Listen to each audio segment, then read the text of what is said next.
Juntémonos a hablar con el mismo objetivo y sacar adelante este pueblo que tanto ha sufrido. Ya no más violencia. El tema de la educación popular es algo que o es una dimensión o es un campo de acción que se desprende justamente en buena medida de los aportes que hizo Falborda, pero que también entendemos, y así sigue, por favor, vamos pasando, que en vez de una manera muy directa de esa fuente que inspiró en América Latina la educación popular, que es Paulo Freire, el brasilero, el profesor universitario, el filósofo que nos ayuda a entender que la educación en América Latina debería pasar de ser un proceso de mediación para la dominación a ser un proceso de mediación para la acción liberadora. Y es ahí, en ese proceso de transformación hacia la acción liberadora, donde se da el encaje en ese diálogo con Falborda. De hecho, ambos autores, como están allí señalados, son muy contemporáneos. Y en segundo lugar, además de ser contemporáneos en estricto sentido de la palabra, son a su vez contemporáneos desde el punto de vista epistemológico. Ambos compartieron este proyecto de la educación popular, porque ambos a su vez fueron presidentes del Consejo de Educación Popular de América Latina y el Caribe, y entonces eso los conecta de manera permanente. Hasta el último momento se relata de la vida de Freire, que murió antes que Falborda, pues estuvieron en comunicación. Entonces, por lo tanto, seguimos esta premisa de que la educación, seguimos por favor, esa premisa que nos señala la educación popular como heredera directa de Freire, se conecta con Falborda en la lógica de ser un pensamiento liberal.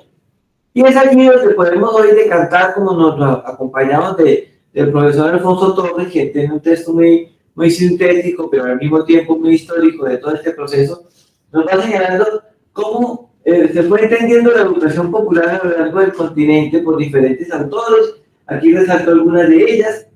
Entender la educación popular como la que se preocupa por formar un sujeto histórico, que ese sujeto histórico sea el gestor y protagonista de un proyecto liberador. Era el enfoque de un proyecto específico que surgió en Colombia, que se llamó Dimensión Educativa, liderado por Mario Pérezón, por Lola Sendales, por el mismo Alfonso Torres, por Alfonso Mariño, que nos dejaron las bases en Colombia de lo que era la educación popular. Pero asimismo, vemos cómo hay otras formas de aproximarse a la educación popular, entendiendo que ella procura que haya un proceso de concientización, de entender la educación popular como una toma de conciencia de la realidad para ser transformada y fomentar la organización popular. La siguiente, la educación popular entonces nos lleva a ese marcado énfasis en que se debe darse como expresión de una práctica social. Es decir, la educación popular no fue mirada como una metodología o solamente porque se daba a los sectores populares, como se entendía también antes la palabra, pero incluso hay reseñas de que en el siglo XIX en Colombia ya aparece la expresión de educación popular en el entendido de la educación para el populacho, si me permiten la expresión, pero no es la lógica de lo que en los años 60, en ese gran movimiento del despertar y del renacer latinoamericano de lucha, de transformación social en diferentes niveles, se empezó a entender. En última, se marcó, por favor, continuamos, en última se marcó diversas tendencias en el continente inspirados en esta lógica de la educación popular. Y esas tendencias podemos resumirlas en 5 líneas, como nos dice el profesor Torres también. Una, es que la educación popular está orientada a suscitar un pensamiento crítico en la sociedad. Segundo, que tiene una intención política transformadora.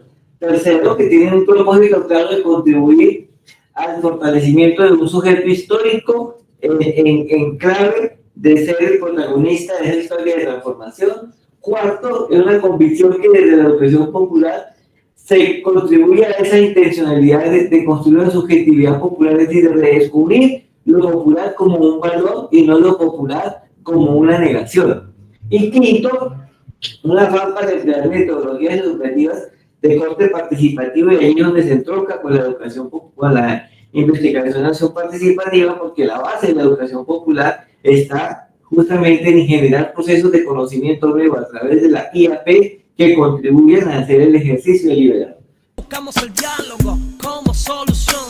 justicia y respeto, dignificación, con integración y perdón. No queremos que vengan de afuera con su